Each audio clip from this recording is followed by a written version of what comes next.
Hello friend, my channel city and train knowledge में आपका स्वागत है। ये बात उन दिनों की है। इस घटना को करीब 15 से 16 साल और ज़्यादा हो चुके हैं। आज मेरी उम्र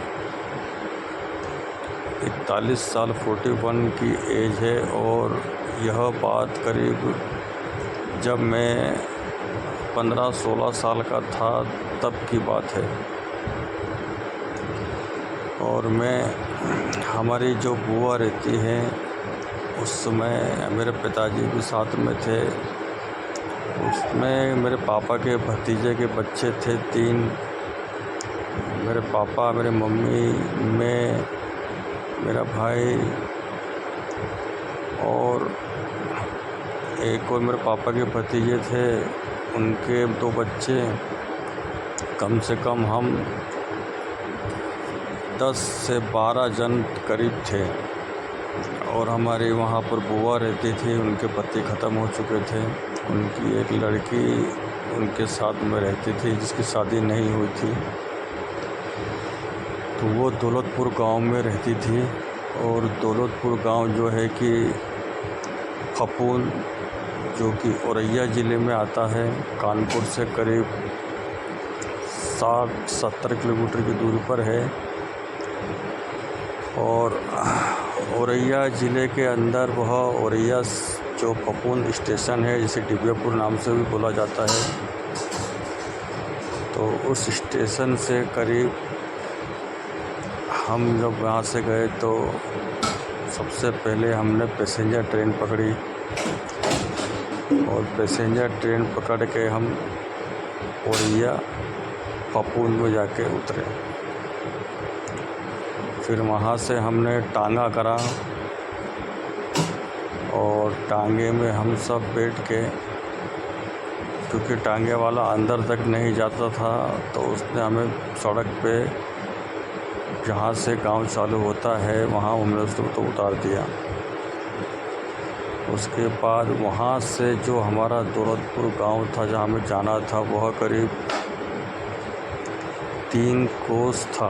3 कोस बोले तो 3 किलोमीटर। तो हमारे पास कुछ थोड़ा बहुत सामान भी था, तो हम वह सामान लेके सबके सब 8-10 जन मेड़ से मेड़ जंगल होते हुए वहाँ पर आम के पेड़, कच्ची आम के पेड़ लगे हुए थे। काफ़ी हरियाली थी पर धूप बहुत ज़ोरदार थी। हम सब वहाँ पर धीरे धीरे चलते गए। फिर एक मंदिर मिला, फिर रास्ते में हम काफ़ी धूप में थक गए थे, तो उस मंदिर में हमने थोड़ा सा आराम करा, क्योंकि मंदिर बहुत पुराना मंदिर था वो बजरंगबली का। तो हम वो वहाँ पर करीब आधा 1 घंटा बैठ के पानी वहाँ पर हेडपम्प था, तो हेडपम्प से हमने पानी पिया। और वहाँ पर हमने कुछ देर, आधा घंटा आराम करा। मंदिर के पीछे एक आम का पेड़ भी बहुत बड़ा था, देख सकते हैं आप फ़ोटो में।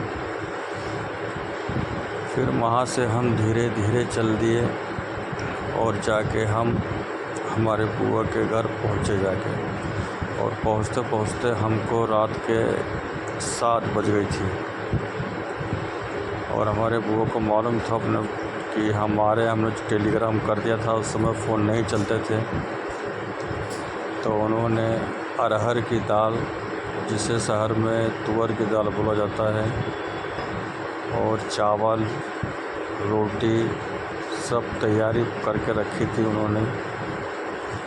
और हम काफ़ी थक गए थे, सुबह से हमने कुछ खाया भी नहीं था सफ़र में चल के। और शाम को पहुँचे जाके हम, और हमें बहुत ज़ोरदार भूख लग रही थी, तो हमने वहाँ पे रात हो गई। वहाँ पर खटिया थी और साँटे की जो रहती है वह दीवार, जो साँटे की सीकों की दीवार रहती है वह बनी हुई थी। और निवाड़ जो रहती है रस्सी वाली एक पलंग था। तो सब आधे जन बाहर लेटे थे, आधे जन अंदर थे। तो जब खाने का टाइम आया तब सब ने आए, लाइन से बैठे सब जन, और एक जो पत्तल रहता है, वही पत्तल गांव में पत्तल से ही खाना खिलाया जाता है मेहमानों को। तो लाइन से पत्तल रखे और उसमें डोंगे के अंदर अरहर की दाल और उसमें चावल, रोटी और घी, शुद्ध घी लगा के, गाँव का देसी घी, और हम सब ने खूब अच्छे से खाया। इतनी भूख लगी थी ज़ोरदार कि हम कब खाया हमने खाना हमको मालूम नहीं पड़ा। और वहाँ कुएं का पानी बढ़िया ठंडा पानी पिया, तब जाके हमको राहत मिली। और दौलतपुर जो गांव है वो काफ़ी जंगल वाला गांव है।